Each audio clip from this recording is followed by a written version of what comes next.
Last night, on the President's orders, U.S. Central Command, under the command of General Eric Kurilla, executed Operation Midnight Hammer, a deliberate and precise strike against 3 Iranian nuclear facilities.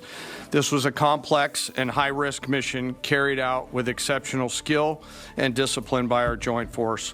I want to thank every service member, planner, operator that made this mission possible. Their actions reflect the highest standards of the United States Armed Forces.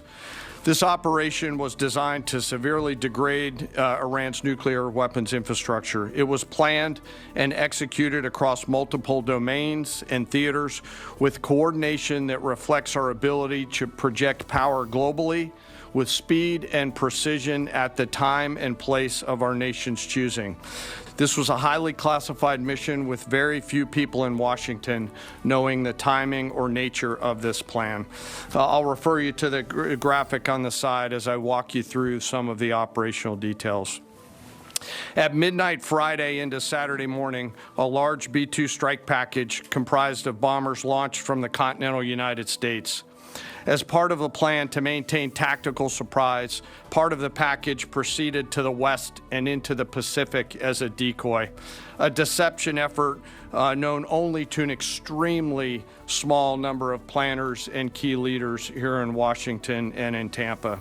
The main strike package, comprised of 7 B-2 Spirit bombers, each with 2 crew members, proceeded quietly to the east with minimal communications.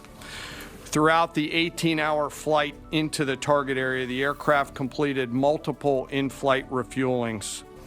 Once over land, the B-2s linked up with escort and support aircraft in a complex, tightly timed maneuver requiring exact synchronization across multiple platforms in a narrow piece of airspace, all done with minimal communications.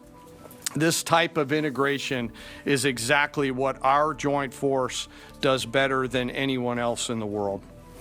At approximately 5 p.m. Eastern Standard Time last night, and just prior to the strike package entering Iran, a U.S. submarine in the Central Command area of responsibility launched more than 24 Tomahawk land attack cruise missiles against key surface infrastructure targets at Isfahan. As the Operation Midnight Hammer strike package entered Iranian airspace, the U.S. employed several deception tactics, including decoys, as the 4th and 5th generation aircraft pushed out in front of the strike package at high altitude and high speed, sweeping in front of the package for enemy fighters and surface-to-air missile threats. The strike package was supported by U.S. Strategic Command, U.S. Transportation Command, U.S. Cyber Command, U.S. Space Command, U.S. Space Force, and U.S. European Command.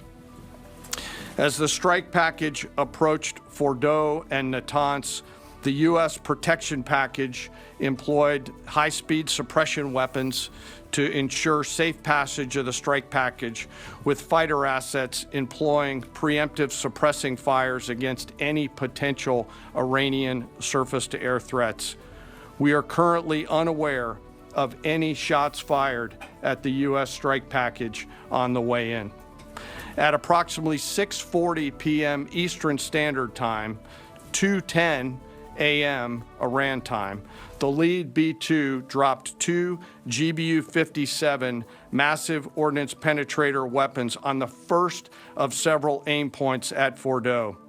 As the President stated last night, the remaining bombers then hit their targets as well, with a total of 14 MOPs dropped against 2 nuclear target areas. All 3 Iranian nuclear infrastructure targets were struck between 6:40 p.m. and 7:05 p.m. Eastern Time. Again, that's about 2:10 in the morning local time in Iran, with the Tomahawk missiles being the last to strike at Isfahan to ensure we retain the element of surprise throughout the operation.